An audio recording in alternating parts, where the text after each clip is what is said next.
قرآن کریم میں اللہ پاک ارشاد فرماتا ہے وَقَضَى رَبُّكَ أَلَّا تَعْبُدُوا إِلَّا إِيَّاهُ وَبِالْوَالِدَيْنِ إِحْسَانًا. آپ نے ارشاد فرمایا میری بندگی بجا لاؤ، میری عبادت کرو اور والدین کے ساتھ حسن سلوک سے پیش آؤ. والدین کے ساتھ حسن سلوک سے پیش آؤ. اب والدین یہ ہیں کون؟ والدین یہ وہ عظیم نعمت ہیں، والدین یہ وہ عظیم ہستیاں ہیں. خدا کی قسم یہ دنیا میں ہیں تو بندے کے لیے رحمت ہیں، چلے جائیں تو پھر بھی بندے کے لیے رحمت ہیں. دنیا میں گھر میں موجود ہیں تو پھر بھی یہ بندے کے لیے رحمت. اگر یہ دنیا سے تشریف لے گئے، قبروں میں داخل ہو گئے تو اب ان کی قبریں بھی بندے کے لیے رحمت، ان کے مزارات بندے کے لیے سب سے بڑا مزار.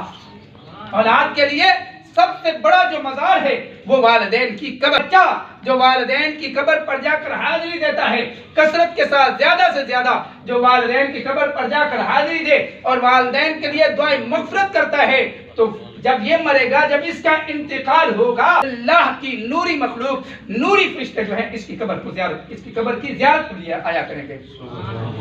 اللہ کے فرشتے اس کی قبر کو دیکھنے، اس کی قبر کی زیارت کے لیے آیا کریں گے. تو یہ کوئی کم اعزاز کی بات ہے؟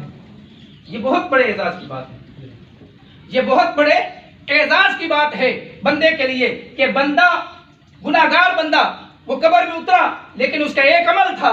وہ عمل کیا تھا؟ یہ والدین کی قبر کی زیارت کے لیے جایا کرتا تھا، والدین کی قبر پر جایا کرتا تھا، دعا کیا کرتا تھا. تو اب فرشتے اس کی قبر کی زیارت کے لیے تشریف لا رہے ہیں. اچھا، اب والدین کو پتہ ہے، والدین کو پتہ چلتا ہے کہ نہیں چلتا؟ پرانے بزرگوں میں سے یہ بزرگوں میں ہیں، انہوں نے ایک واقعہ لکھا کہ ایک بچہ ہر جمعرات کو اپنے والد محترم کی قبر پر جایا کرتا تھا. ہر جمعرات کو اپنے والد محترم کی قبر پر جایا کرتا تھا اور جا کر زیارت کیا کرتا تھا اور وہاں جا کر یاسین شریف کی تلاوت کیا کرتا تھا. کیا کرتا تھا؟ یاسین شریف کی تلاوت کیا کرتا تھا. ایک جمعرات، دو جمعرات، تین جمعرات، جاتا رہا، بیچ میں ناغا ہو گیا. ایک دو جمعرات اس سے مس ہو گئی. اب جب اس سے جمعراتیں مس ہوئی تو یہ ایک دو جمعرات چھوڑ کر جب یہ والد کی قبر پر پہنچا اور اس نے والد کی قبر پر کھڑے ہو کے یاسین القرآن الحکیم انک لمن المرسلین اس کو پڑھنا شروع کیا، یاسین شریف کی تلاوت کرنا شروع کی تو اس کی آنکھ لگ گئی، اس کو اونگ گئی. اس کی آنکھ لگ گئی تو اسے والد کا دیدار ہوا، اسے والد کا دیدار ہوا. جب اسے والد کا دیدار ہوا نا تو اس کے والد محترم نے اسے سوال کیا. ابا سوال کر سکتا ہے نا بھائی، ابا جان پوچھ سکتے ہیں بیٹا کہاں سے آ رہے ہو، بیٹا کہاں سے آ رہے ہو، کہاں گئے تھے، کیا کرتے رہے ہو، بتاؤ مجھے. ابا تو ابا ہوتا ہے، پوچھ سکتا ہے. تو ابا جان نے سوال کیا. ابا جان نے کہا بیٹا 2 جمعرات ہوگی تو آیا نہیں، وجہ کیا ہے؟ اچھا ابا آپ کو پتہ ہے میں آتا ہوں. ابا جی آپ کو پتہ ہے میں آتا ہوں. فرمایا صرف اتنا نہیں کہ تو آتا ہے مجھے اس کا پتہ ہے. خدا کی قسم جن علامہ صاحب نے یہ کتاب لکھی ہے وہ لکھتے ہیں کہ ایک پل جو اس قبرستان سے 2 کلومیٹر کے فاصلے پر تھا، اس پل کی طرف اشارہ کرتے ہوئے اس کے ابا نے اپنے بیٹے کو کہا بیٹا جب تو اس پل پہ چڑھتا ہے میری طرف آنے کے لیے، قبرستان کی طرف آنے کے لیے، میری قبر پر زیارت کے لیے، مجھے پتہ چل جاتا ہے میرا بیٹا میری طرف آ رہا ہے. ایتھے کہندے بندہ مار گیا مردود نہ فاتحہ نہ درود، بندے کا تعلق ختم. مار گیا مردود نہ فاتحہ نہ درود. نہیں، حدیث پاک ہے ہر جمعرات روحیں گھروں پر آتی ہیں، جمعرات کو روحیں گھروں میں آتی ہیں، ان کا تعلق قائم رہتا ہے. اور ایک اور بھی حدیث ہے، آقا کریم صلی اللہ تعالی علیہ وآلہ وسلم کا فرمان معظم ہے کہ والدین کو ہر جمعرات بچوں کے اعمال، بچے کے افعال، بچے کی ایکٹیویٹیز، بچے کی کرتوت، بچے کے کام وغیرہ جو ہیں وہ والدین کے سامنے رکھے جاتے ہیں. تیرا بیٹا تیرے پیچھے یہ کر رہا ہے، تیرا بچہ، تیرا بیٹا تیرے پیچھے یہ کر رہا ہے. اب اگر بچہ نیک ہو، اچھے اعمال کر رہا ہو تو والدین کو فائدہ ہوتا ہے. اگر بچہ گناہ کر رہا ہو تو انہیں دکھ پہنچتا ہے، انہیں رنج ہوتا ہے، انہیں تکلیف ہوتی ہے. بہرحال والدین کی بڑی عزت اور شان ہے. نبی پاک صلی اللہ تعالی علیہ وآلہ وسلم نے ارشاد فرمایا والدین کے انتقال کر جانے کے بعد ان کے 4 حقوق باقی رہتے ہیں. کتنے؟ 4 حقوق باقی رہتے ہیں. کون سا؟ فرمایا الصلاۃ، ان پر نماز جنازہ ادا کرنا. کیا فرمایا؟ ان کے لیے ان پر نماز جنازہ ادا کرنا.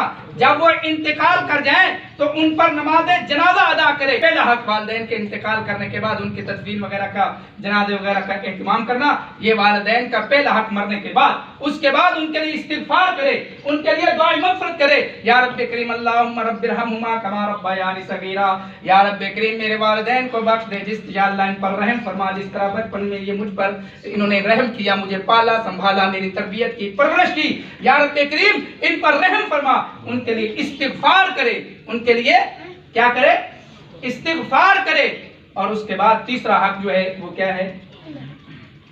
رشتہ داروں کے ساتھ تعلق کو قائم رکھے. رشتہ داروں کے ساتھ، والدین کے جو رشتہ دار ہیں، خالہ، ماموں، چچا، تائے، جو والد صاحب کے رشتہ دار ہیں ان کے ساتھ، جو والدہ کے رشتہ دار ہیں ان کے ساتھ تعلق کو قائم رکھے، تعلق کو، ربط کو جوڑے رکھے، مضبوط ربط رکھے، تعلق کو مضبوط رکھے. اس سے بھی میت کو فائدہ ہوتا ہے، والدین کی روح کو خوشی ہوتی ہے اور والدین قبر میں خوش ہوتے ہیں. چوتھا حق کیا ہے؟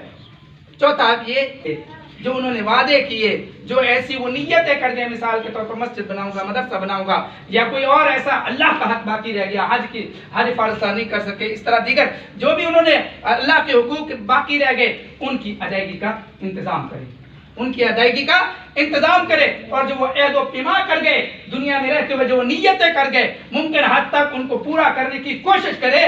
جب یہ یہاں بیٹھ کر یہاں رہتے ہوئے کوئی مسجد بنوا دے گا، کوئی مدرسہ بنوا دے گا، کسی کی مدد کر دے گا، تو انشاءاللہ اس کا فائدہ بھی اس کے والدین کو پہنچے گا. والدہ کے بارے میں آقا کریم صلی اللہ تعالی علیہ وآلہ وسلم بالخصوص والدہ کے حق کو بیان کرتے ہوئے ارشاد فرمایا. ایک صحابی حاضر خدمت ہوا، ارشاد فرمایا یا رسول اللہ صلی اللہ علیہ وسلم مجھ پر کس کا حق ہے؟ فرمایا تیری والدین میں سے زیادہ حق کس کا ہے؟ فرمایا تیری ماں کا. پھر پوچھا کس کا ہے؟ کہا اموں کا. پھر پوچھا کس کا؟ فرمایا اموں کا. 3 مرتبہ فرمایا اموں کا، تیری ماں کا. اس نے چوتھی مرتبہ پھر عرض کی یا رسول اللہ، اس کے بعد فرمایا ثم ابو کا، اس کے بعد تیرے ابا حضور کا تجھ پر حق ہے.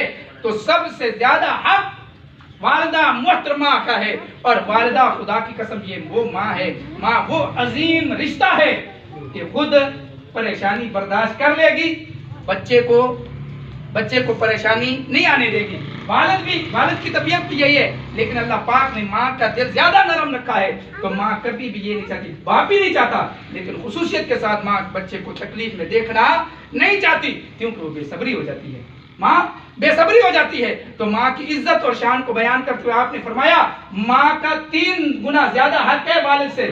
ماں کا 3 گنا زیادہ حق ہے والد سے. اب اس کا کیا مطلب؟ والد کو دھکے دے کے باہر نکال دیں؟ والد صاحب کو گھر سے دھکے نہیں. والدین جو ہیں یہ دونوں زندہ ہیں. جیسے میں نے شروع میں کہا، ایک شخص آقا کریم صلی اللہ علیہ وسلم کی خدمت اقدس میں حاضر ہوا، عرض کی ما حق الوالدین علی والدہما. یا رسول اللہ صلی اللہ تعالی علیہ وآلہ وسلم یہ بتائیے کہ بچے پر والدین کا حق کیا ہے؟ بچے پر والدین کا حق کیا ہے؟ آقا کریم صلی اللہ تعالی علیہ وآلہ وسلم چونکہ مختصر کلام فرماتے تھے مگر جامع فرماتے تھے، چند لفظوں میں مدعا سمجھا دیتے تھے. فرمایا ہما جنتک و نارک، فرمایا ہما جنتک و نارک، فرمایا تیرے والدین تیرے لیے جنت بھی ہیں، تیرے لیے دوزخ بھی ہیں. تو عمرے کرتا پھر، حج کرتا پھر، ریاضتیں کرتا پھر، مجاہدے کرتا پھر، چلے کاٹتا پھر، کچھ بھی کرتا پھر، جب تک تیرے والدین تجھ سے راضی نہیں تو یاد رکھ اللہ تجھ سے راضی نہیں. کریم صلی اللہ تعالی علیہ وآلہ وسلم نے ارشاد فرمایا کہ والد کی رضا میں رب کی رضا، اور رب کی رضا میں والد کی رضا. اگر ہم چاہتے ہیں کہ میرا رب مجھ سے راضی ہو جائے، اگر ہم چاہتے ہیں کہ اللہ کریم مجھ سے راضی ہو جائے، اگر ہم چاہتے ہیں کہ میں دنیا میں رہتے ہوئے جنتی بن جاؤں، تو والدین کی عزت کرنی ہم پر لازم ہے. اللہ پاک میں والدین کی عزت و تکریم بجا لانے کی توفیق عطا فرمائے.